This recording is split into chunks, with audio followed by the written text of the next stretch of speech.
आता पूर्ण या कसारा घाटाचा उतरण आहे. हा ट्रकवाला एवढा स्पीडला चाललाय ना, हा काहीतरी लोचा करणार आहे असं मला वाटतंय. ह्याच्या पाठीत राहिलेलं बरं आहे. हा खूप स्पीडला चालला आणि खूप रॅश ड्रायव्हिंग करतोय. ते बघा खूप रॅश ड्रायव्हिंग करतोय खूप.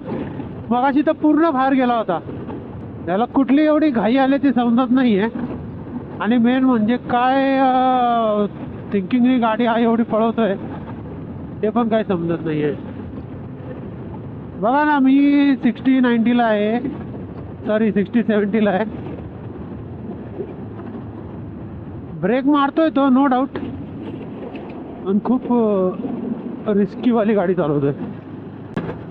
आला लेफ्टला लगेच. चान्स दिलाय, निघून जातो पुढे. आणि याला दिसलं पण नाही पाहिजे एवढं पुढे जातो. आता हा डेंजर चालवतोय.